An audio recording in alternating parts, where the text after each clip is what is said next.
Hello everyone, it's Lottie from Cancer is a Lifestyle. I'm back on my favorite porch. I wish it was my porch. But anyway, I am here today with the Sunday Ramble. Now, if you watch me for a long time, you know I used to do a Sunday Ramble every Sunday. It's been quite a while. I would say probably close to over 6-8 months since I did a Sunday Ramble. But I thought I would take the time today and just kind of give you a little update on what's been going on. The kitten update for sure, because everyone's asking about them. And then, of course, a little bit of my health update. So I wanted to just kind of give you a little background on the kittens. When we have a 3-month-old Savannah, and we just gotten a 2-month-old Isabella. So they are a month apart, and this is something that we've been wanting to do, is to get another kitten so they can play together. But what we didn't envision was the fact that they would be, that the older one, Savannah, would not, that she would do that alpha kitten thing. And when she saw her, she started hissing and growling and wanting to pounce on her. She would not let her eat any of the food from the bowl and water, and I mean, not use the litter box. It was a terrible weekend. Even when we had separate bowls and everything, nothing worked. They just did not. She did not accept her, and I kind of freaked out. And I'm going to be honest to all of you that I spoke to privately, and I was freaking out. I did. I freaked out because many years ago, when my kids were small, we had dogs. And we had these two male dogs who both wanted to be alpha, and they both fought like crazy. They did not like each other, and even though it would be days and everything would be fine, they would always go into attack mode, and then we would have this where they would fight, and we would have a hard time separating them. I don't know if you have dogs, but when dogs attack and they grab, they don't want to let go, and it was just like, really, it was bloody, it was messy, and I just had these visions in my head with these kittens that, oh my gosh, it's going to be just like that. I was worried that the 3-month-old Savannah would actually physically hurt Isabella, especially since our schedules are so different, and we're not always home. So I really freaked out. And I thought, what am I going to do with this kitten now? We are people who, when we have pets, we take care of our pets. We don't, get rid of them or anything because, things don't go right. So we were determined to make this work. So my good friend from work, Natalie, suggested to me that I separate them and put the kitten in a room. Like, I took her to my bedroom, and let the other one have the run of the house because she was here first. She's the alpha. And just let them play under the door with their paws. And then after a couple of days, to open the door crack and let them look at each other, and just slowly expose them to each other. So we've been doing that, you guys, and I have to say that under the door they play really nice. I have to say they're nice. There's no hissing, there's no growling or anything. We've had to take them to the vet this week, so they were in a carrier, they saw each other, they did not hiss again or anything. In fact, they were trying to, with their paws again, what we hope is just play. And also the other day, my daughter let them actually play together for maybe about 5 minutes. That's about all it took, because they were just doing acrobats and wrestling and tumbling, and what kittens do. The only concern that I have right now with this, I think this is going to work out really well. I think they're going to adjust to each other. I think there might be issues with the litter box and things like that, because they may, I don't know. We're gonna face that when it comes down to it. Right now they have two separate everything. They have their own litter, their own bowls, water bowls, their own food bowls. What I'm concerned about is that Savannah is 3 months old, but she's 3 pounds, and she is a healthy kitten. She has grown. Has a good appetite. She's physically, very energetic. She's a good hunter. She is a very good hunter. She'll be a very good hunter. Um, Isabella, I did say that was Savannah, didn't I? Savannah, I'm talking about. That was Savannah. Isabella is 2 months, and she's a little runt. She's only 1 pound 9 ounces. She is a little runt, and I'm more concerned that when they're playing, that Savannah does not know her own strength, and she can hurt her still. So that's where we're at now. We watch them play. We're going to see more of that, but we can't keep them to let them be together all the time permanently until Isabella is a little bit bigger, weighs a little bit more, where she can hold her own. Because they're going to swipe at each other. They're going to do let each other know when they're not happy with something. But I just don't want the Savannah to hurt Isabella right now. So that's the state of the kittens. Otherwise, they're very playful. They're adjusting. They are messing up the house. Unrolling the toilet paper. Messing with my yarn, messing with my yarn, messing with everything. I mean, it's just toys everywhere, boxes, everything. Everything is a toy. Everything. So it's just like as if we gave birth and brought home twins.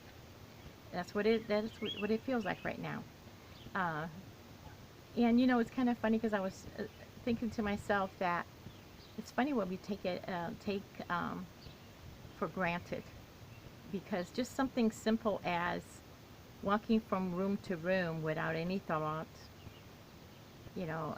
it's just so because I have to separate them, so have to be careful the door is closed, have to be like, it just suddenly is such an ordeal, whereas before to go from room to room was, we take so many things for granted, just the little things that make us so happy. So but anyway, that is the update on the kittens. I am very happy right now with how things are going. I'm so glad I listened to her, and because I was just so devastated that what am I going to do? I didn't want her to get hurt. Anyway, the other thing I wanted to update is my health update. I have not done a health update, I think, since we moved here last July of 2020.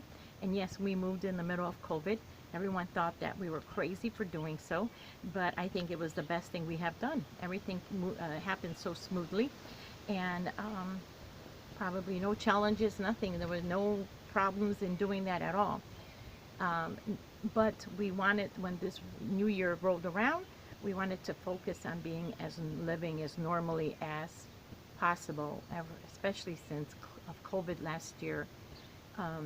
We have been essential workers from the get-go, so we've not had to shelter in place. We've not had to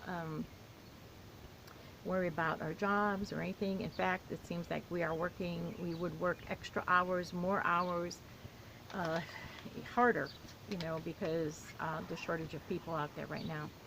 So we were really looking forward to this year. We want to go back to normal as much as possible. And that included resuming all of my my tests, going to my oncologist, especially since it's new place, seeing my new oncologist, my new team, my new clinic. I have been very fortunate and very blessed, very fortunate that my daughter-in-law's mom actually works in an oncologist's office, and she's a fabulous chemo nurse.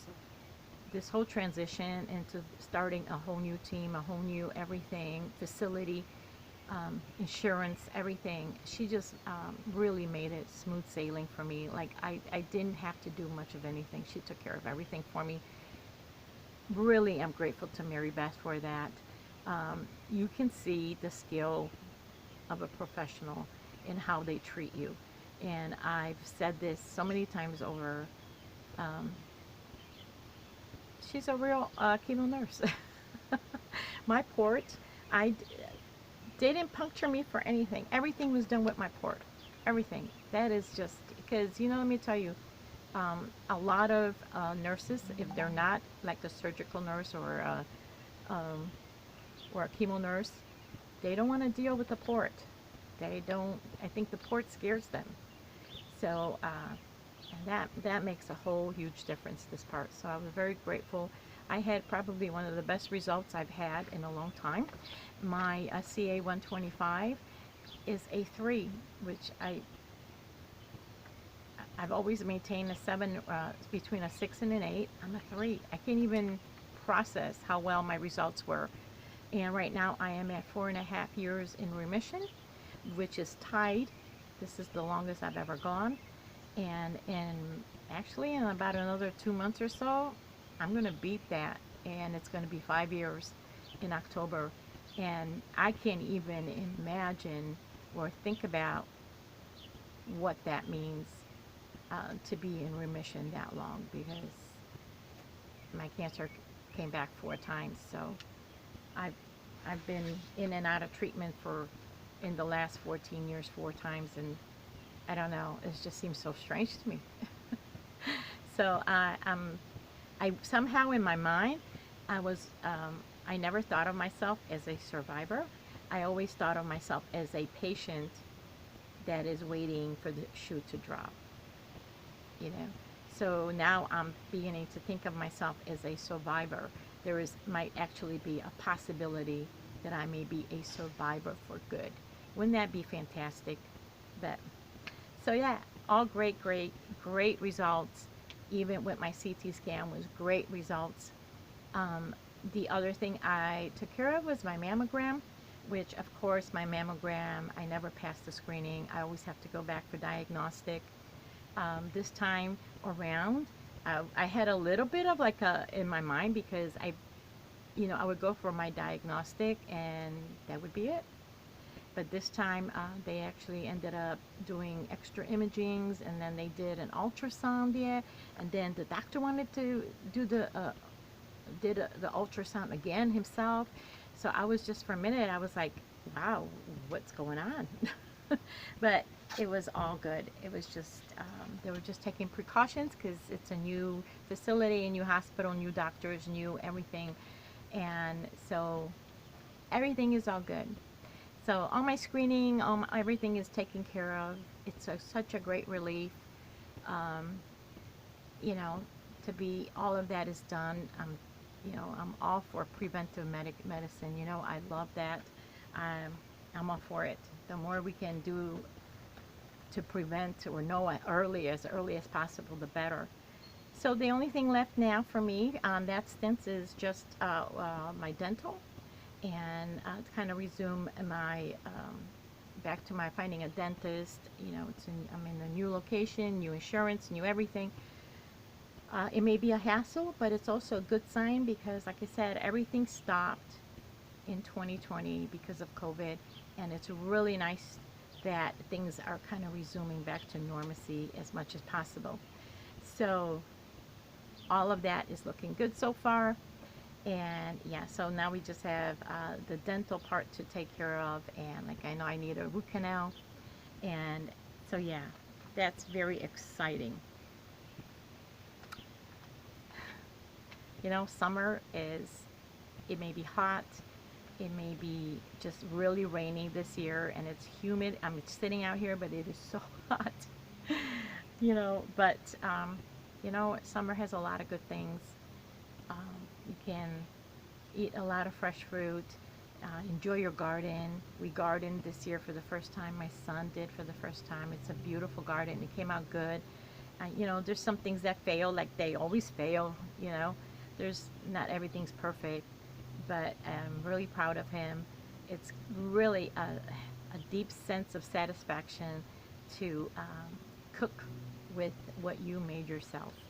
So we're harvesting now what's from the garden, and it's a really good feeling that you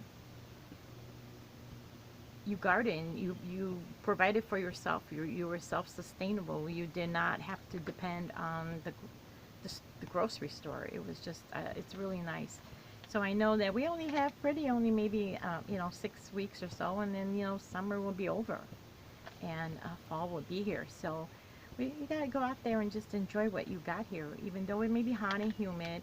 And we really haven't seen much of the sky this year because it's just so cloudy all the time. A lot of rain. We've gotten so much rain. This is, I think, for the last is it 3 days? 3, 4 days we've not had any rain. That's really strange for us, but it's so full of clouds. Which brings me, did you guys, anyone see the red moon last week? Was it last week? And I guess that's from all the forest fires that have been out there in the smoke and all in the atmosphere. It was the most beautiful thing ever. I've never seen that. I've lived in the city all of my life. And there's, when you're in a city, you don't have a tendency to look up, like at the sky. I don't know, because there's skyscrapers, there's tall buildings, there's other things going on. I don't know what it is, but I don't remember noticing things like that like I do out here, where I notice the birds singing, I notice the sky, I notice the beautiful cloud formations. So when I looked out the window after dinner and at my kitchen sink and I saw that red dot, I was like, what the heck is that? It is the most beautiful, fabulous thing. Nature is fabulous. God's creation is fabulous. So beautiful. And my daughter and I, Emily, we just went outside and we're like, oh my gosh, that's the moon. And I think it's called Bunko or Bucko moon or something like that. We looked it up and we just smiled and said, we saw that. We witnessed that. That's amazing. That's beautiful. So I hope that you guys can enjoy something like that. You know, look at your garden, look at your rose, look at just the beauty around you, the beautiful birds that sing, just sitting here. It may be hot and humid, but it's beautiful. It's calming, you know. So that's it, you guys. So far, everything is looking really good health-wise. I'm really happy. I'm so grateful. I never thought in my life that I would be sitting here past 50. I couldn't even see past 50, and here I am 56. I don't know. And now I can't even imagine 5 years in remission is coming up, and it's just amazing. It's just amazing. So anyway, thank you so much for watching and joining me today, and I hope you have a wonderful day, and I'll see you soon. Bye-bye.